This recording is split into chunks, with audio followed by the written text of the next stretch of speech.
पहले तो पढ़ाई में बहुत अच्छे थे, अब क्या हो गया आपके साथ? तो वो कहते हैं कि यहाँ पे हाउस में बच्चे पढ़ने नहीं देते, शोर होता है, हमारी एक्टिविटीज बहुत ज़्यादा हैं, हमारे पास टाइम नहीं मिल पाता, and so many other things they tell me. So ऐसे ही एक महिला की कहानी मैं आप शुरू करती हूँ। तो वो मंदिर जाया करती रोज। जब वो मंदिर जाती थी तो वो देखती थी कि लोग कोई फोन में लगा हुआ है, कोई मंदिर की फोटो खींच रहा है, कोई बैठ के बातें कर रहे हैं और ये वो, तो वो ये सब देख के बड़ा इरिटेट होती कि क्या है, लोग अपना मंदिर में आए हैं तो पूजा नहीं कर रहे, कोई भक्ति भाव नहीं दिख रहा, they are gossiping, they are talking, what's going on. तो ये सब चीजें लेके वो पहुंच गई पंडित जी के पास।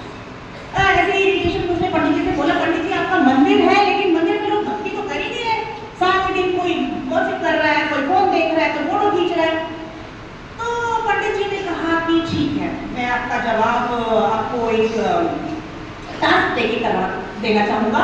तो आप ऐसा कीजिएगा कि कल ना एक लोटा लेके आइए और उस लोटे में मंदिर में आने के बाद पानी डालिएगा और पानी डाल के आपको इस मंदिर की 3 प्रक्रिया करनी है। प्रक्रिया का समझ रहे ना, 3 चक्कर लगाने हैं आपको, लेकिन एक चीज आपको ध्यान रखनी है कि पानी का एक बूंद भी नहीं गिरनी चाहिए। जो लोटे में पानी है ना, उसकी एक बूंद नहीं गिरनी चाहिए। That you have to be very careful about. So the lady said okay, करते हैं ऐसा। अगले दिन वो आई लोटा लेके, फिर लोटा पानी से भरा और मंदिर की प्रक्रिया करने लगी। अब कंडीशन क्या थी? कंडीशन क्या थी?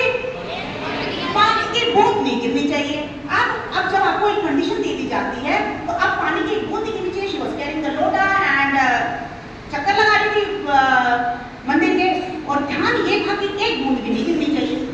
तो उसने 3 चक्कर लगाए। देन पंडित जी आज कि मैडम जी बताइए आज आपको मंदिर के आसपास क्या क्या दिखाई दिया? उसने कहा मुझे तो कुछ नहीं दिखाई दिया, मुझे तो सिर्फ एक ही चीज का एहसास था कि मेरे लोटे से पानी की बूंद नहीं गिरनी चाहिए, and I was totally concentrate on my task.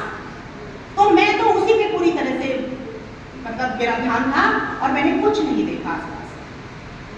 तब पंडित जी ने कहा कि अब आपका सवाल का जवाब आपको खुद मिल गया है। यानी कि जब हम दूसरी चीजों पे ध्यान रखते हैं तो हम ना तो खुद भक्ति भाव से रह पाते हैं और ना हमारे कोई उन्नति हो पाती है, ना हमारा कोई उत्थान हो पाता है, क्योंकि हमारा ध्यान तो दूसरों की तरफ है।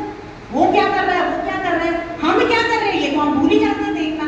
और जब हम ये भूल जाते हैं कि हम क्या कर रहे हैं तो हमारी उन्नति होना, हमारा डेवलपमेंट होना सब बंद हो जाता है।